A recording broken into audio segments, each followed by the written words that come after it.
Cheers, thanks a lot. And thank you everyone for going the distance with us.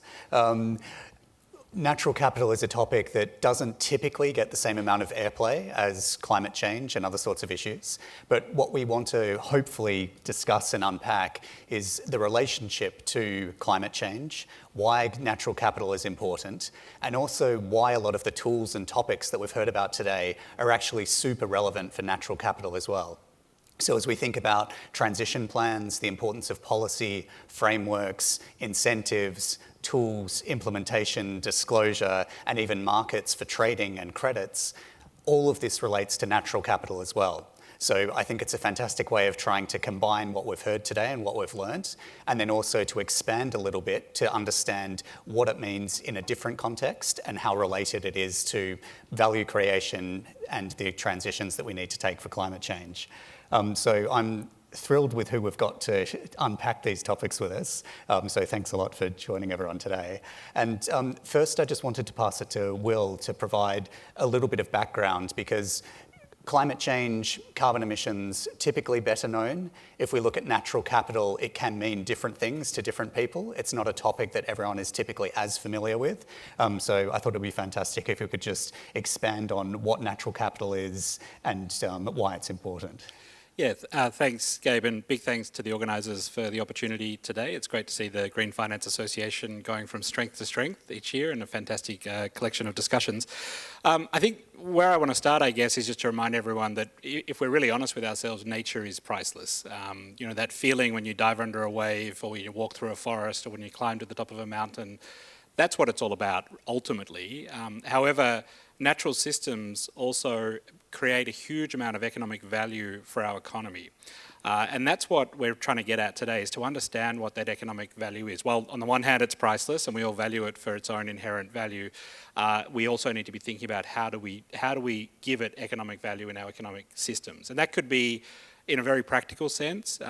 Some extractive industries like the forestry sector or the fishery sector, the product that is produced, so timber or fish or shrimp or whatever it might be, has an economic value that's fairly obvious. It's sold to a consumer, you can price it, you can assess what its value is.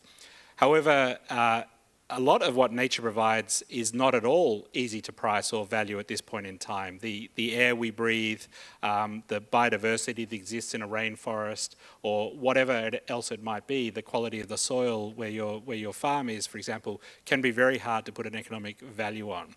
And that means that it's often not factored into economic decision making, and you can see some perverse outcomes when we don't give those underlying natural capital or natural systems the economic value that they do have for our economy. So that's really where we want to go today, sort of to begin there, and I'll hand back to you, Gabe, or straight to Ben. Just to very quickly, just to put some numbers on what Will was just highlighting, there was a study a few years ago highlighting that roughly half of global GDP is dependent on nature. So this is highlighting that economic link. The bad news is that we're using natural resources faster than they can naturally be replaced. So we clearly have an unsustainable system here. And as Will was highlighting, this is beyond that sort of priceless element of course, we need a healthy planet to all live and operate. But what we're interested in unpacking is more of what that reality of that economic link means. And Ben, just if you could make some comments around how this ties into corporates and your experiences here.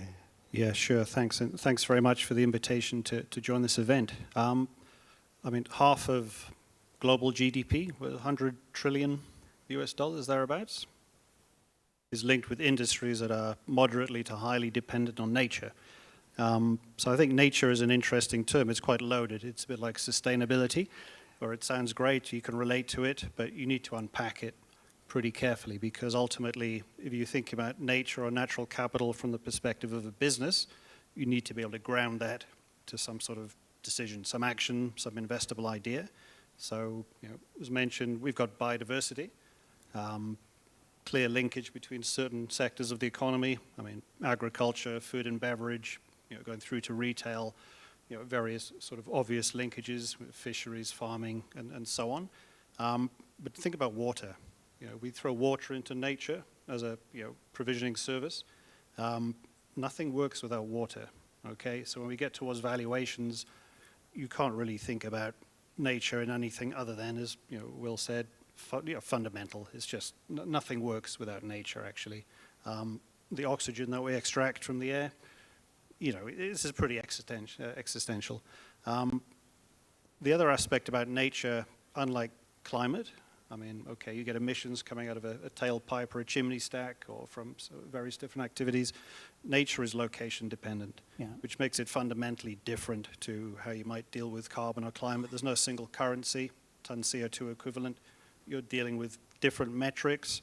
If you're looking at biodiversity, the ability to get that permit for development, if you have a red list species on your site, I mean, maybe you can't do it, maybe you shouldn't be able to do it, the science is already informing you, it should be a bit too difficult, maybe you can compensate and offset and come up with different ways of sort of getting through.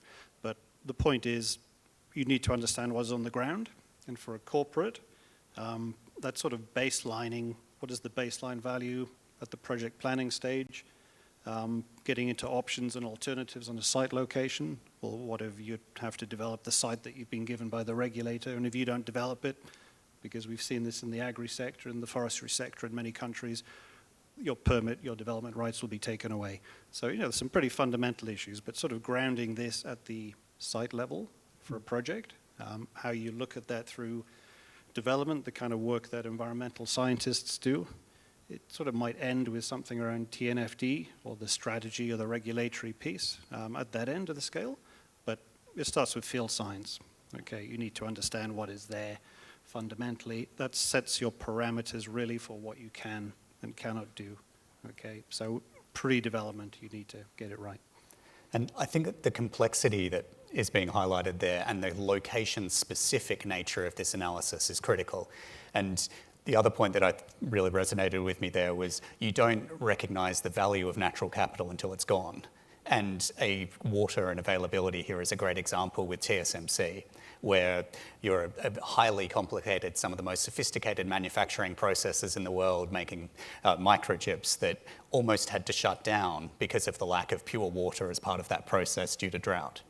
And so as we see climate change impacting the availability and scarcity of water and other natural resources, this is leading to those highly context-specific, localized impacts on companies, where disclosure and understanding that can be really critical. On the topic of disclosure, we're very lucky to have Emily McKenzie with us from the Taskforce on Nature-related Financial Disclosures. Emily, could you please give us a little bit of background on how things are progressing on disclosure, where we're at in terms of that global baseline on nature, and where are some of the highlights or bright spots that you see emerging here? Thank you very much for the invitation to join you. Sorry I can't be there in person, but I'm really delighted to share an update on these recent developments and also get a sense from the room of all the interest and collaboration that's growing in Hong Kong with the work of the Hong Kong Green Finance Association. So pleasure to be here.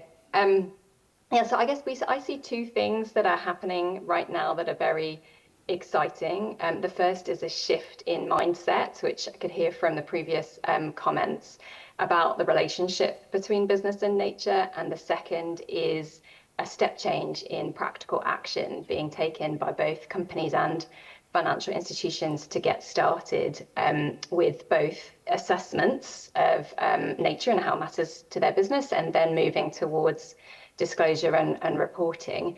And I'd say what we've seen in the past has been seeing nature as a corporate social responsibility issue. And now it's increasingly being recognized as a central and strategic risk management issue in its own right, presenting opportunities also, and critical to addressing climate change, so intrinsically interlinked. So I think that's the mindset shift. Coming to practical action, what have we seen that's driving practical action? I see a number of different drivers. We have regulators increasingly identifying nature-related risks alongside climate-related risks as a source of risks to economies and financial systems. So central banks and supervisors are one good example of the NGFS.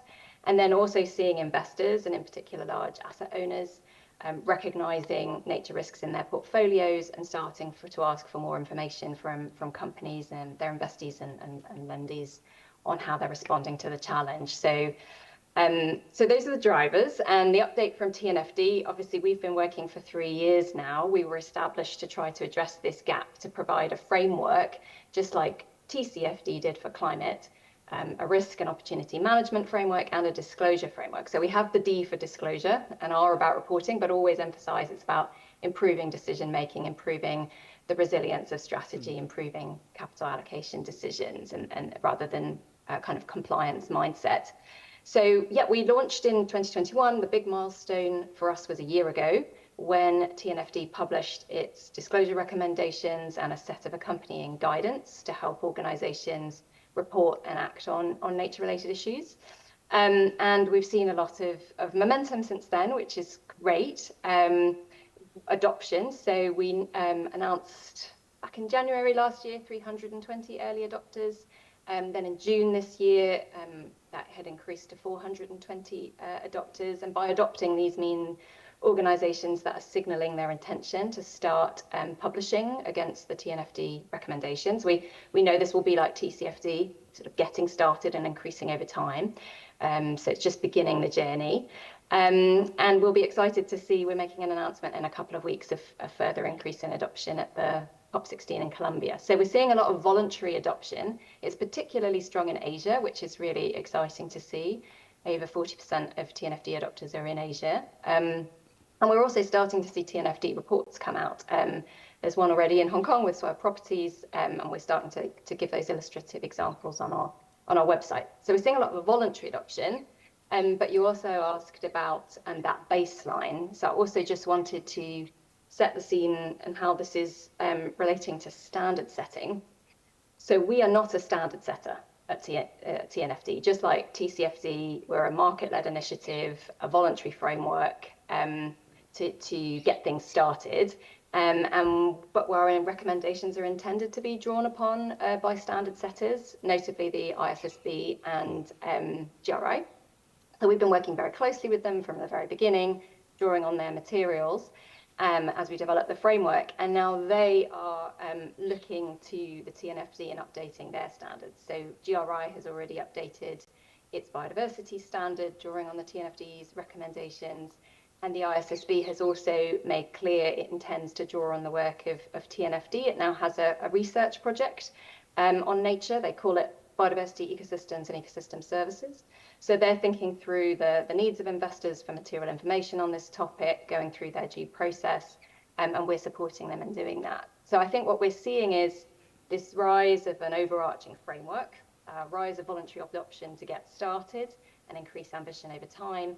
And now this starting to be embedded into the corporate reporting system through standard setting as well. And of course, this may follow the same precedent as TCFD, drawing on that baseline into mandatory expectations from regulators. Thanks a lot, Emily. So we've heard that it matters. We've heard that it's financially material, that there's regulatory catalysts driving disclosure, as well as a lot of voluntary systems that are starting to come in place to provide the frameworks for disclosure.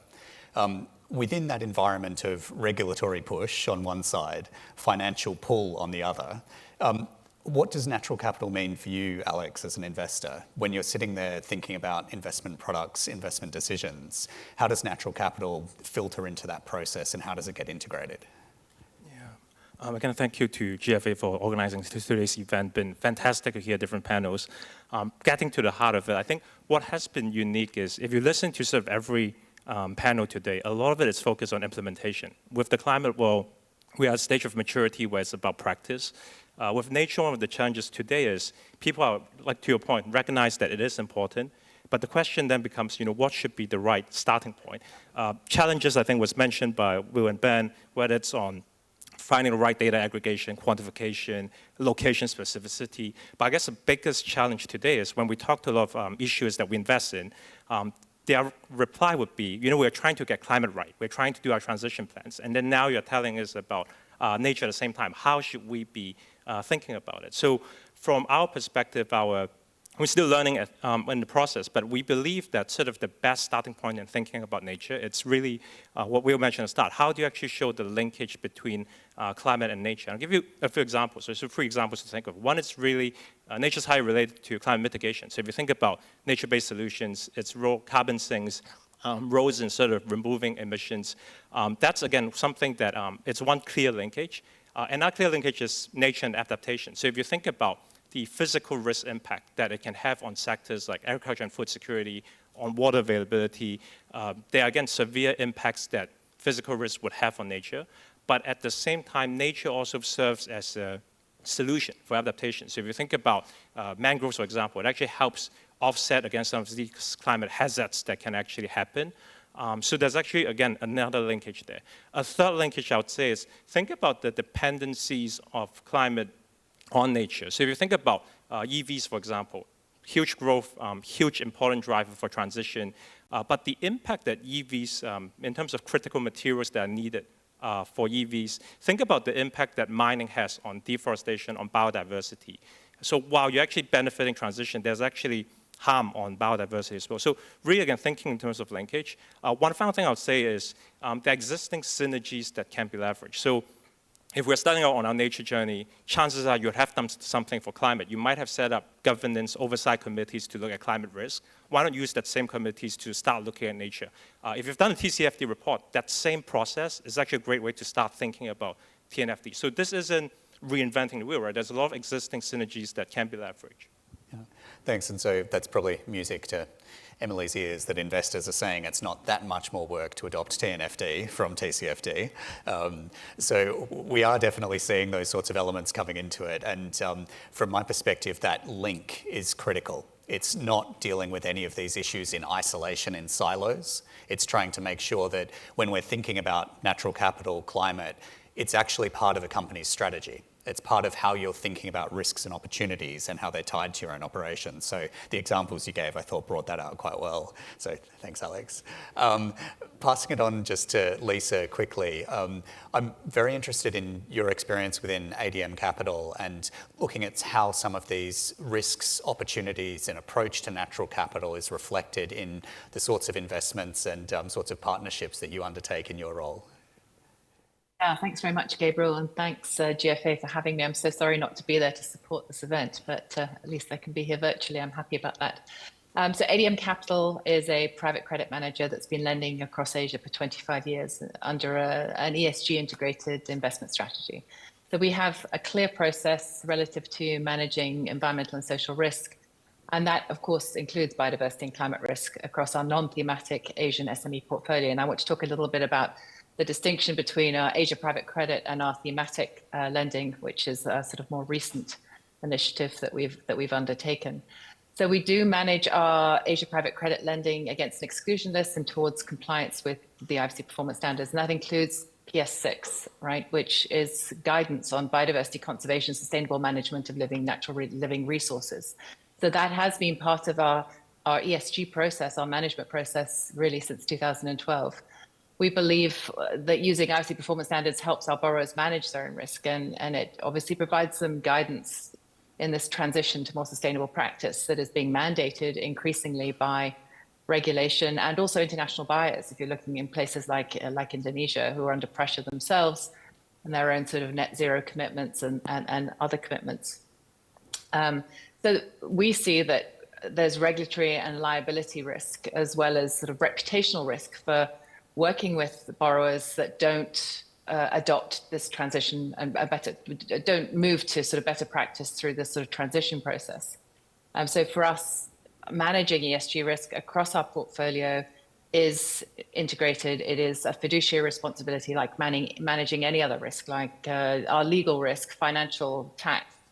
It's all part of an important strategy. This year we have for 5 years, we've produced sustainability reports. This year we did, and TCFD reports for 3 years. This year we did do our first integrated TNFD and TCFD report. We were a little shy to announce ahead of time or to say that we were going to adopt a TNFD report, but I think we can be more public about that now. It is on our website, and we do feel comfortable. It is first steps. It's incorporating the first two steps of the LEAP strategy. So locate and evaluate. We use Earth blocks, the satellite mapping technology, and IUCN's IBAT, and the Global Canopy UNEP FI Encore platform. So there is quite a lot of sort of, I guess, technology out there that can help a company like ours with a first attempt at TNFD to go through that process and sort of guide us through that process. So so that it was a good exercise for us and really sharpened, I guess, the focus on nature for ADM Capital. Then in terms of our thematic strategy, last year in December, we launched a strategy called the ADM Capital Asia Climate Smart Landscape Fund for Indonesia, which is focused on delivering impact in the agri-food sector, and which is of course responsible for 30% of global climate emissions and much of our impact on nature. So for us, we saw opportunity to provide capital in an unbanked sector, but also to deliver impact in an area that was significantly challenged. So it's taking the same sort of ADM Capital strategy, which is providing credit to SMEs, but in this case, ag processors in Indonesia with a smallholder or a smaller company supply chain and a company that's selling into international buyers. And why Indonesia, one of the 17 mega diverse countries in the world, hosting 17% of the world's wildlife, third largest forest globally. It is the fifth largest emitter, with 50% of emissions coming from land use change from forests and peatlands to agriculture. And much of this since the 1980s as Indonesia became a net agri exporter. So it's a strategy that we think is important to deliver, given the sort of the nature and biodiversity consequences of food production. It's one where we see significant opportunity, as I mentioned. And yeah, we're excited to be able to contribute more via that particular strategy. Thanks, Lisa. Sounds super interesting. If I dig into that a little bit, I'd just be curious as to, you mentioned that it's an incredibly unbanked space and that there's an amazing opportunity that you saw to participate there. What are some of the key barriers to making those investments? So when you're thinking about putting together that fund and structure, what are some of the challenges that exist in terms of trying to get that off the ground? And how do you think about trying to bridge or overcome some of those challenges? Yeah, well, I think ADM was well placed. ADM has invested in SMEs, as I mentioned, since its founding in '98. So really has an understanding of the cultural differences across Asia. Really has an understanding of managing risk, downside protection in a country like Indonesia. So it feels very comfortable with the risk aspect, I guess, of investing in SMEs in Indonesia. At the same time, we set up in 2006 the foundation, ADM Capital Foundation, which allowed us to develop an understanding of partnerships and convening, which is really an important aspect, I think, of developing the sort of transactions that we're looking at in Indonesia. Made us comfortable with grant funding.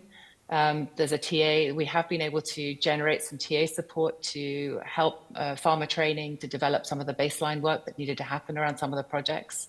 So going out and finding the support that's necessary in order to deliver the type of transactions that we're looking at, I think was very important.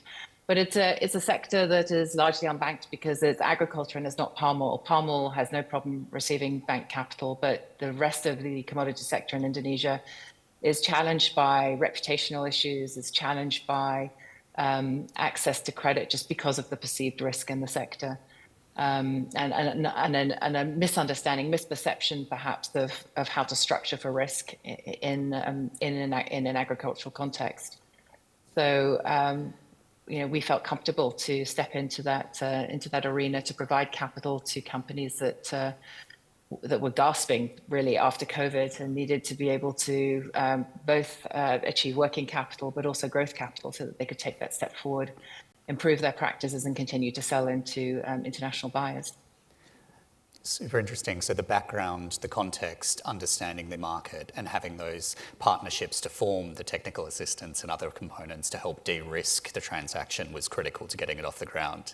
I find that really interesting. And Ben, I'm not sure if you can jump in here as well in terms of just These are some of the challenges from an outside perspective of looking at the operations and the practices. From your experience of advising companies on how to deal with these own issues, whether in their own supply chain or in their own operations, how are some of your clients starting to think about natural capital, these sorts of risks and opportunities in your discussions with them?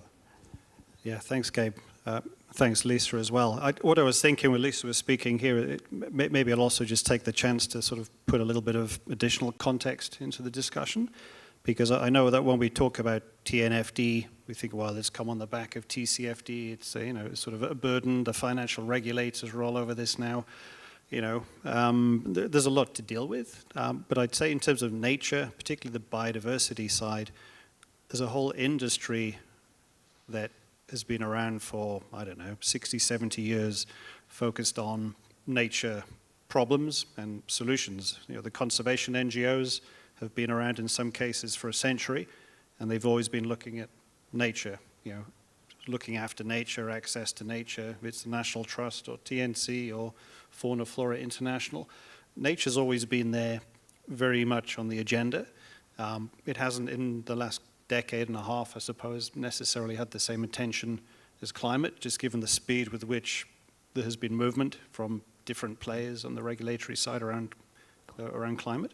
But nature's always been there. And consulting firms have been advising corporates on nature for 20, 30, 40 years. Okay, so this is not new.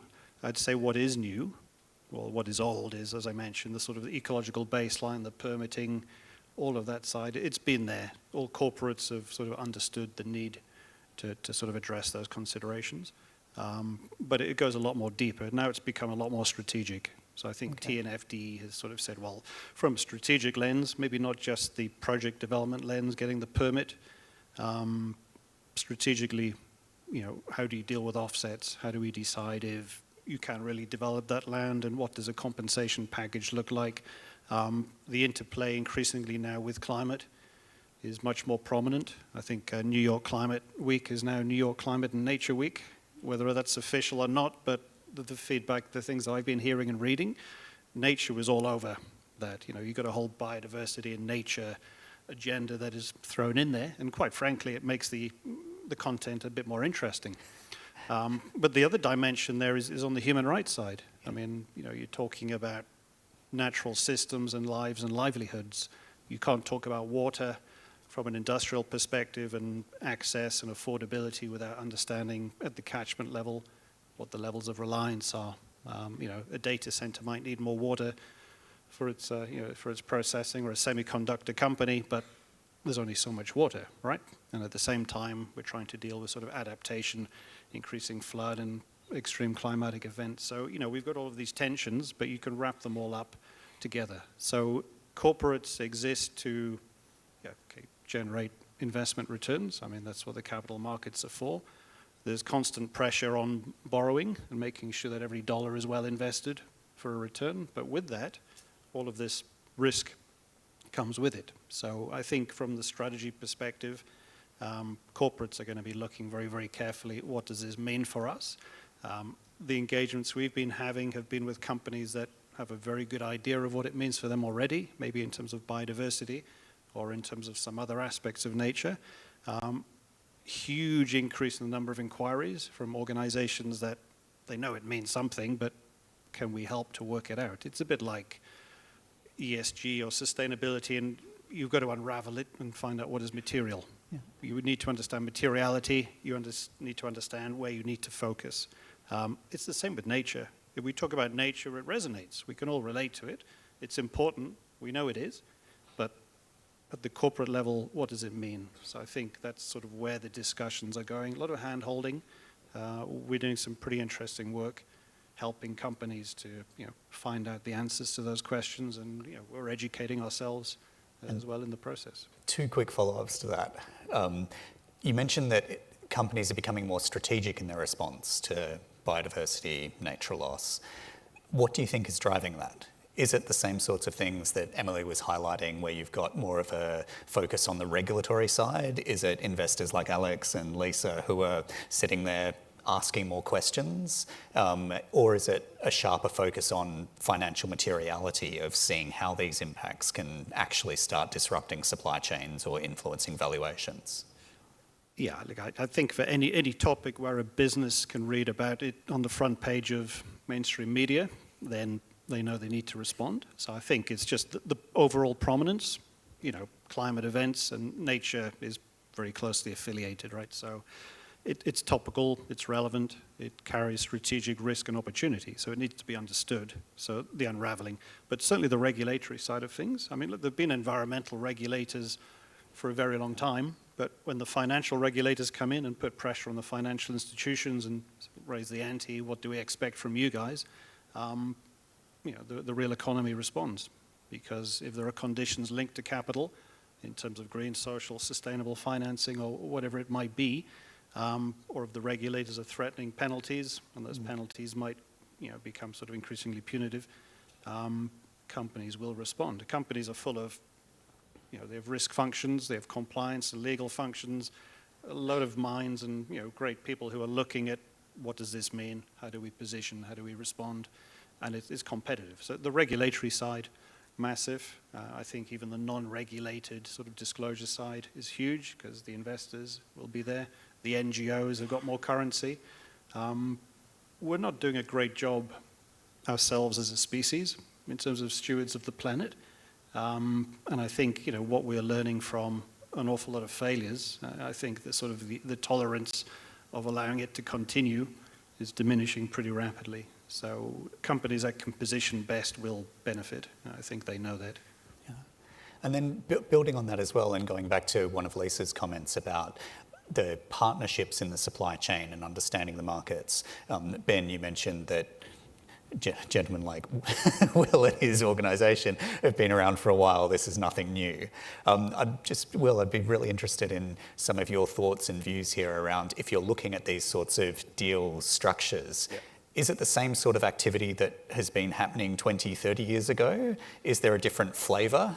And what sort of role do you see different participants in that value chain or getting a deal over the line, and how is that changing? Yeah, no, thanks, Gabe. No, it's definitely changed a lot. I mean, we don't see a shortage of investors wanting to move into this space, but we do see a sort of a lot of challenges to enable that money to flow. And I was on a panel recently where someone, I know it's Wednesday afternoon and cocktail hours coming up, so I couldn't help but quote T.S. Eliot. And I was on a panel where a guy did quote T.S. Eliot, and it was a really interesting, it's called The Hollow Man, it's a poem, so bear with me for a moment. But between the idea and reality, between the notion and the act, falls the shadow. And I think we're in this really interesting stage at the moment where we have this amazing idea of being able to invest into nature for a commercial return and a return for nature.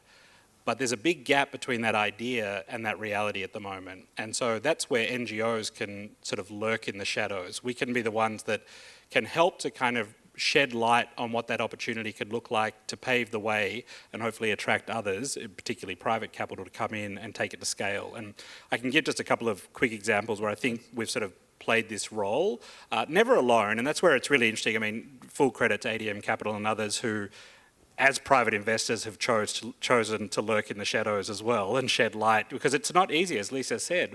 And the example I'll talk about is also in the rainforests of Indonesia, where you have critically important, vast carbon stores, incredibly important ecological systems that are currently carved up into what are we called natural forest concessions. So people own the economic rights to manage that forest concession. And at the moment, it's way, way more attractive to them economically to go in and just cut down the timber with very little regard for the carbon or for the biodiversity value of that forest. And so what we're trying to do, we went in with our partners and actually purchased one of these forest concessions. We raised philanthropic funding. We decided very intentionally to not raise private funding initially because we recognised that, as I sort of said, there's that gap between this idea and this reality, and we needed some space to be creative and to explore what's possible in that sort of shadowy world. And so we bought a forest concession.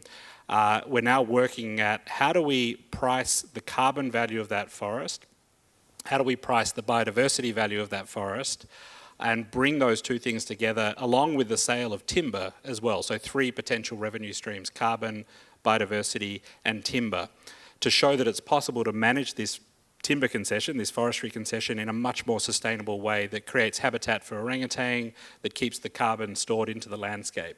Now, we're doing that as a philanthropic, as a charitable enterprise at this point in time, but we by no means think that the way to scale up is to rely on NGOs to be doing it. What we want to really do is to demonstrate to the neighbouring concessions that covers around 500,000 hectares that it's possible to do this. And if we can show them that it's possible and also create a sort of a market for more sustainable timber from this landscape, hopefully we sort of see it go to scale. So there is a real role, I think, for NGOs and for scientists to work alongside investors and hopefully de-risk some of this space so that others can come in and make it easier for the likes of ADM and others to really go to scale. So hopefully, Gabe, that gives you... I know we're short on time. I've got other examples, but I'll cede the floor. So I did poetry, so I should cede the floor. That's always welcome. I think that building on that just quickly and taking up one of the questions from the audience, with that sort of a product, you're mentioning multiple revenue streams. Do you see the potential for biodiversity credits or nature credits to supplement that as well, in the same way that carbon credits can help the economics of a decarbonisation project? Yeah, absolutely. And it's very clear when you do when we talk to the neighbouring concessions, they know how much they can sell their timber for. They've been doing it for decades. They're starting to become familiar with how much they might be able to sell their carbon for once the policy landscape is a bit clearer in Indonesia. So they're starting to price that. But biodiversity is the sort of new frontier. We, at this stage of the market development, we're seeing it's more of a CSR play. So you have corporates that are making voluntary commitments to achieve a certain sort of positive hectare outcome or a positive volume of water outcome. They've got some priority landscapes that they want to focus on. So they're willing to make a commitment to a sort of a verified biodiversity outcome. That's starting to morph now into much more interesting sort of biodiversity units that could potentially be traded down the track and whatever else. We're a little bit cautious on this, to be honest. I think Ben made the point earlier around, nature is contextual, and so if you're trading a hectare from a rainforest in Indonesia with a desert landscape somewhere else, it gets a little bit questionable as to whether that's the right thing to do. But I think there's a lot of room for innovation there, and I think it'll be great to see that start to play out in the coming years. But Lisa will probably want to weigh here and say, actually, let's not rely on carbon and biodiversity credits. There's ways to make these things profitable without relying on some of these ventures, which is great as well. We're just trying to explore all options. So, sorry, Lisa, I'm throwing to you, but... No, throwing both poetry and throwing other panelists under the bus are welcomed. Lisa, what would you think on that topic? Is it part of your approach within ADM, or are you focused more on the... He asked me to discuss our most challenging project. But yes, one of our first projects for ACLF, we were heartened by TNC's acquiring of a concession in East Kalimantan and intrigued by the concept of using logging concessions to promote biodiversity and provide income for local people, because obviously people are part of every equation when you're talking about biodiversity and nature and climate. You have to think about populations who need livelihoods, who inhabit this forest and in many cases feel that they have ownership rights. The concession structure in Indonesia doesn't mean that there aren't forest dwelling and forest adjacent people who need to benefit from those forests. So the idea of working with concessions, contiguous concessions, as via a wood processor was intriguing to us. So we are providing, hopefully not finished yet, we're looking at providing capital to a wood processing facility that we'd be purchasing logs from adjacent concessions under very clear standards, which include reduced impact logging, and HCV assessments, pre-prior informed consent assessments, PHPL, which is an Indonesian standard, and sustainability standard, and SVLK, which is a legality standard. So ensuring good practice within the concessions that they adopt in order to be able to sell. And this wood products business happens to be one of the largest purchasers of timber in Indonesia. So it's an interesting and challenging project, but one that we think is also, obviously it's a commercial project. So can we do this without, not that carbon wouldn't be something that we would consider down the road, not so much for us, but for the aggregated concessions. But is this something that can be commercial in its own terms? We believe it can.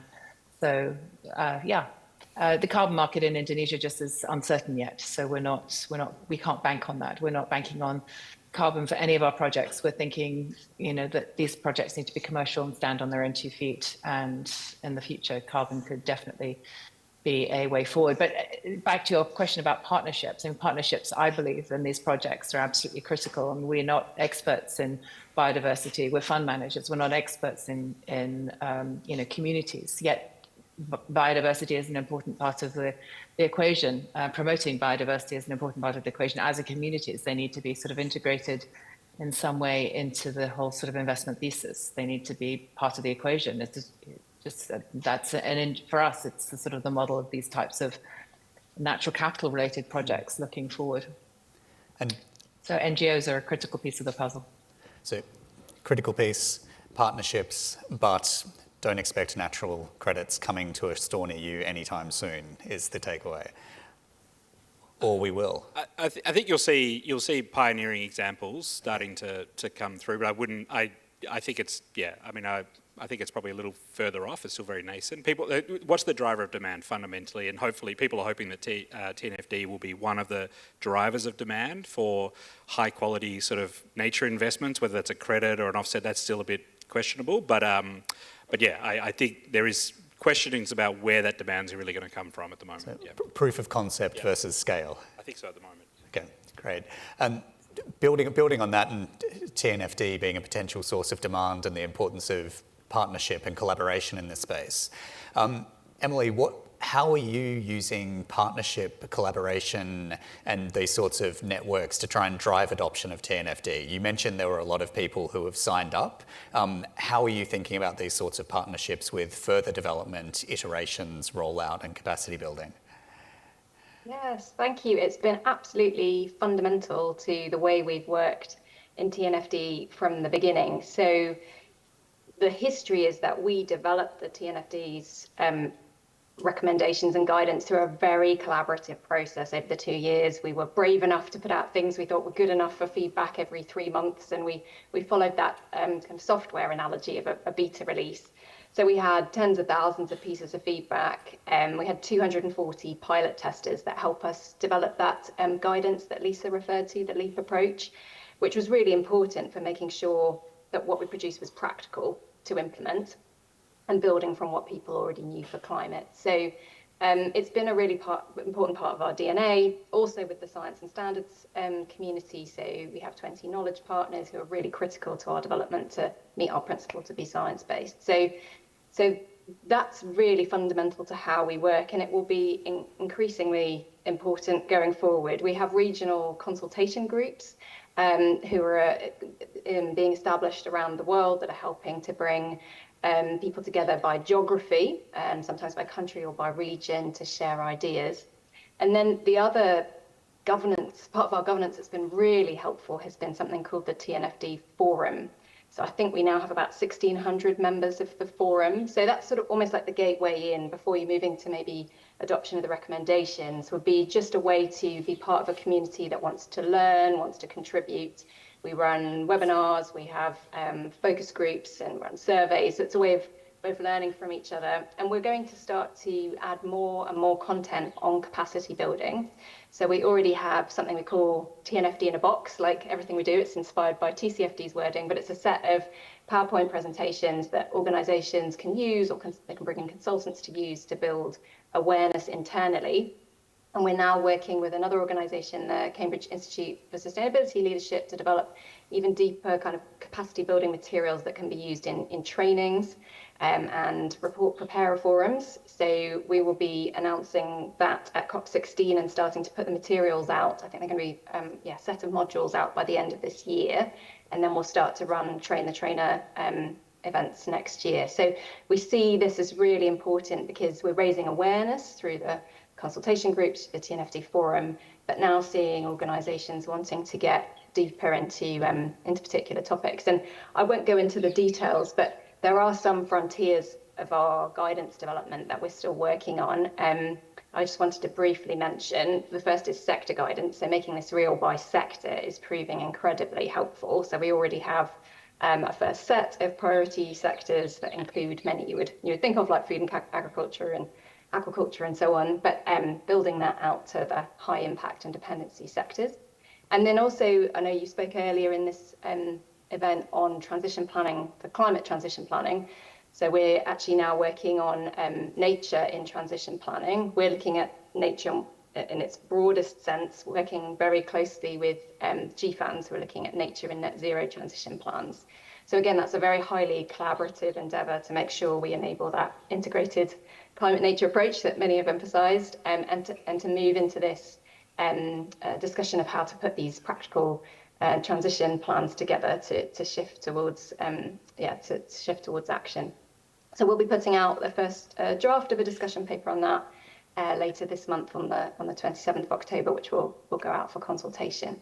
So in short, very central to the way I think we have to work in this sector, and increasingly important now.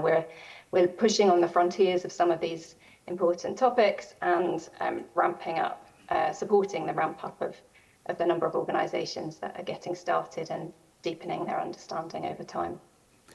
Fantastic. So in addition to all of the capacity building work that HKGFA and others are doing on this space, if you're interested, definitely go and check out all of the TNFD forum activities and all of the information. It's where we've signed up as early adopters and heavy users of the platform in terms of trying to get ourselves up to speed here. So you can definitely recommend all those resources.